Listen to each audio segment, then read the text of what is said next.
right, you're all set. Yep, all set. Okay, I'd like to start with roll call. I'm the chairman, David Moore, of the Bridgewater Historical Commission. Matt, I'm Matt Casey from the Historical Commission. Present. Sherry. Hello, Sherry. Can you hear me, David? Yep, we can hear you. I'm Sherry Anderson from the Historical Committee. And Steve, it's good to see you. Steve Rogan. Hey, good to see everyone too. Hey, how are you? Not too bad. Guys, keeping everything historical. Brian. Pat, our guest tonight. Introduce yourself. Pat Neri, Bridgewater resident, interested party. And Hi. Steve Metzler, Edgewood Development. Yep. How you doing? Steve Meltzer. Also with me is Joe Bartuca. We're from the development team at the Perkins Foundry. Okay, glad you could make it. I'll be here. You guys have a very interesting project. Thank you. We like it. On some of the stuff in the planning board and so forth. Obviously, it's demolition delay hearing this evening. And you're familiar with the bylaw? Yes, sir. Okay, good. It's a tough project, I agree. I'm very familiar with the project. I'll open by saying that I've worked there 6 or 7 years part-time years ago. I've known the Perkins family for probably 40 years. Going back, I knew the grandfather of the 3 men that you're dealing with right now, Felton Perkins the first. So it's been a long relationship. So I'm very familiar with the property. And we've discussed, the commission has discussed it a little bit, but I would like to throw it out to you two guys. What you thought of is doing something to address the historic value of the property for the townspeople of Bridgewater. Any ideas? Sure. Well, I did watch your last meeting, and I have briefly discussed it with some members of the Perkins family. We think it's probably perfectly appropriate, and probably would be nice to have some kind of a tribute to what's been there for 175 years. We do have a little green space park area that's going to be accessible to the public, but also sort of central to the site. We could probably have some kind of a plaque, or even maybe some piece of machinery that the Perkins folks think might be appropriate, somehow preserved there, and even inside some in some kind of a case, some historical documents, artifacts that would be an appropriate tribute. We do think that it's probably more appropriate for the Perkins folks themselves to choose what that would be, and we'll be happy to work with them and with you folks to try and do something that would be historically mark the spot for the generations to come in Bridgewater, so that they know the history there. I've talked extensively with David, Peter, and Tom and Laura about the project, and I not only do I think it's important to, for lack of better words, pay homage to the Perkins family, and the operation was been going on there since 1848. But the Perkins family started iron in Bridgewater in 1694. I don't know if you're aware of it, but Perkins and iron in Bridgewater goes back a long ways. It started with Perkins, and it looks like it's going to be in Perkins's hands on the way out. And that's why we feel as though Bridgewater has to have something to show to honor the Perkins, the contribution Perkins has made to the nation. along with the state and Bridgewater. So with that in mind, I'm going to throw it out to our guest first. Pat, do you have any comments? Any ideas? Not really. I think your idea of the Perkins, or at least Mr. Meltzer's idea of the Perkins, what they would prefer. I mean, maybe you'll have a Perkins Park or a Perkins patio, or I don't know. Matt? Anything, think of anything in the last couple of weeks? I think just something to commemorate and to honor, whatever that may be. I do like the idea of a piece of machinery. Plaques are always good. But it's a important spot, and it should be commemorated as such. So. Yeah, I've seen a lot of castings go through there over the years. Down at Ironworks Park in Bridgewater, they have a ladle that was used in the final days of Bridgewater Foundry. Perkins has a couple of those down there. I ask you to take a look at it. It's not real pretty, but it is very unique to the iron industry. It holds probably a ton and a half of iron, so it's quite a large piece of equipment. But it's kind of ugly. I was hoping that when talking with Tom and Peter that they had some wooden patterns down there that were more that could produce a dinner and then we'll figure it out, okay? I promise. or we can go through and look at the machinery and so forth. But I'd really like to get the commission down there to walk around and just get to be familiar with what's there, and maybe something might jump out at you. And hopefully the Perkins family will come up with something. Steve, you got any ideas?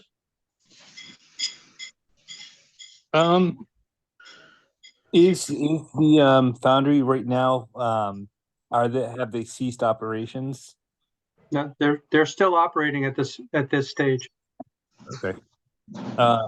Would it be possible to kind of like work with them to almost have like elements that they create to be included in the structures, kind of like to be included in the kind of like the either like design of in the design of the building or something, like it, depending on like what kind of, because I know that the mean casting that they do, they can cast many things. I don't know if you've considered working to kind of have pieces that would be included, that were made at the foundry.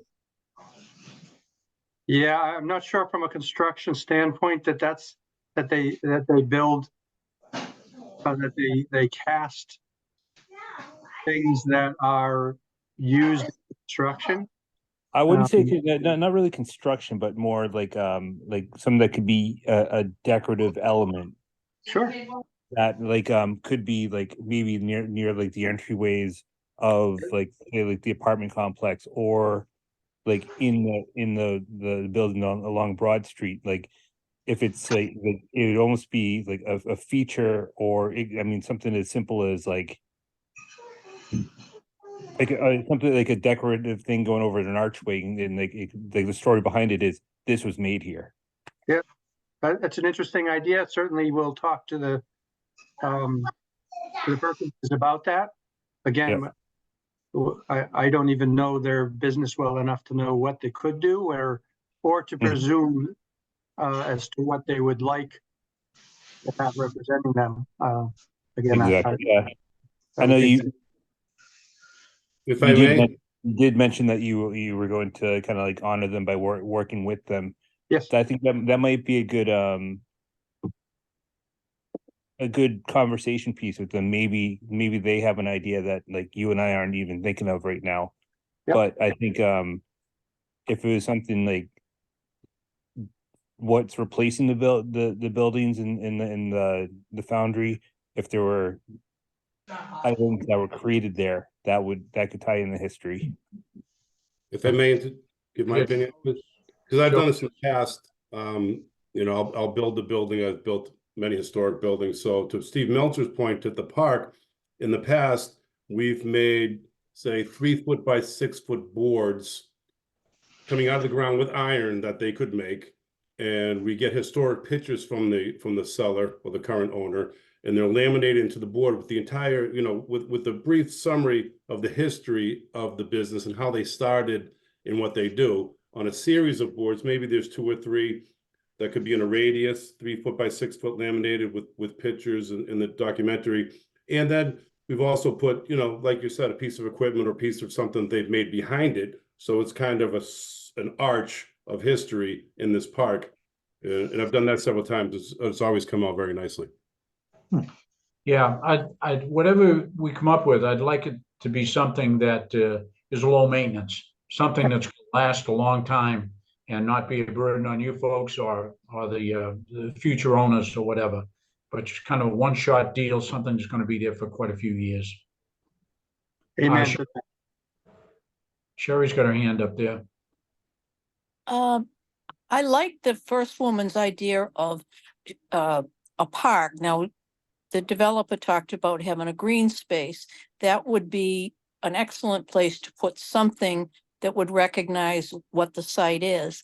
Also, I do like having something inside to mark that building. I don't know if any of you are familiar with the Schrafft's building in Charleston. That was one of our main offices, and I'm telling you, they did such an impressive job. We only had 1 floor, but when you walk into this gorgeous marble library looking place, they have machinery there on the walls. They had all the candy. I mean, I'm old enough to remember that, but I didn't have to go into the main office that often, but every time I did the schlep from Bridgewater to Charlestown, it was enjoyable because it was just so breathtaking to see and read all of the data that, as a kid growing up, I didn't know where the candy bars were made, but it's fascinating. And I think something like that would be very interesting to people, whether you live there or not. And I don't know if anybody on this board commission has any contacts at the college, but maybe their history department could somehow get involved. Perkins family has donated quite a bit of the information that's hanging on the walls in their office to Orson Kingsley. He's the archivist at the college, and I'm sure that they would be more than willing to work with us on some type of a display or some way to memorialize this industry in town. So I don't see that as a problem. Great. So moving forward from this point, I think we're all on the same page. It's just working on the final design. And I'd like to throw it back to the developers, give you a couple of weeks, not to come up with a definitive object or something, but to come up with an agreement that we could enter into with you so that we can keep you folks moving forward in the process. Sure. Don't hold you up, but something that'll be binding. So before you occupy the first office space there, that we have something in place. Okay. Would you like me to draft something, or how would you like it to be the process to go? How about if you draft put some ideas together? Yep. I know that, you've got to talk with the Perkins family and everything. I'll talk with Dr. Kingsley down at the college, and I'll get back to you. And how about if you, let's see, we meet the third Tuesday of the month, third Tuesday of February. How about if you plan on attending that meeting, and we kick around some ideas? Okay. Sounds good. It'll be a Zoom meeting. Well, it'd be nice if we had an in-person meeting, but town hasn't gotten their stuff together yet for that. So just drop it there. But see what you come up with in the next couple of weeks.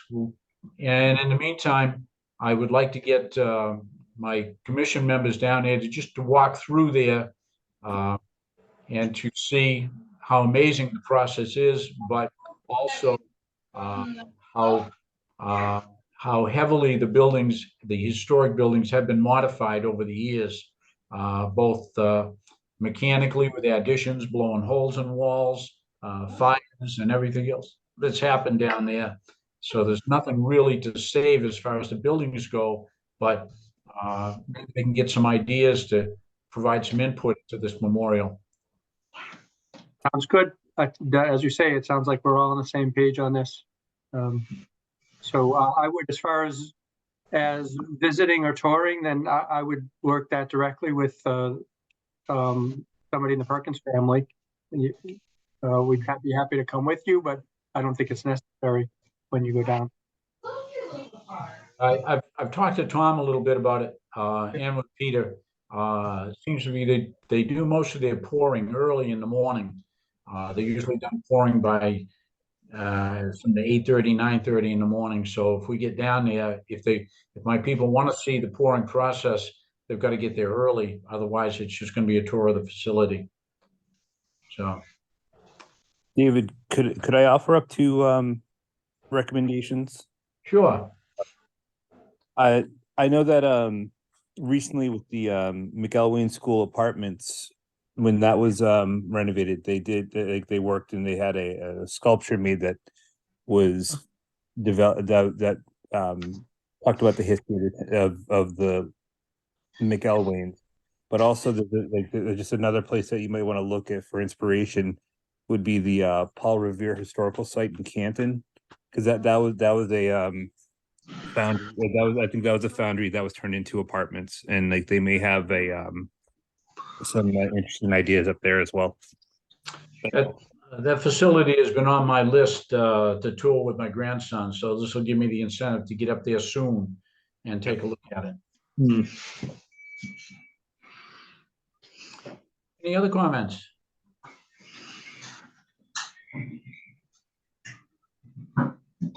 Well, hearing none, since this is the only thing we've got on our agenda for this evening. There's no other comments, then I'd entertain a motion to adjourn for the evening. I'll second. Wait a minute, we got Pat? I'll second. Pat, we can't hear you. We Man. attended this evening because I had a question for you. So I don't want to delay your motion, but I did want to ask how we could resolve the fact that the Historical Commission has not been receiving communications from Mass Historical. And that came to light, based upon the archaeological structures over here at the Claremont property. Mass Historical, I guess, had reached out to Bridgewater Historical and never got any response. So where do you suppose those inquiries went? I don't know, but Bill Smith brought that to my attention about a week ago. Oh, he And did. I'm going to be contacting Mass Historical because we do get some things from them, but I don't ever remember seeing anything concerning the Stone Chamber or the PAL report. I've been waiting to see that for a long time, but Right. I'll get you an answer on that, Pat. Well, thank you. Thank you very much. So we have a motion to adjourn. It's been seconded. Any further discussion? Hearing none. All those in favor of adjournment this evening? Aye. Aye. Okay. Good to see you back again, Steve. Hope to see you again. All right. Meeting adjourned. Thank Thank you, you. everyone. Yep. Thank you. Thank you, Good night. everybody, for coming. Good night. Good night. Good night. Good night.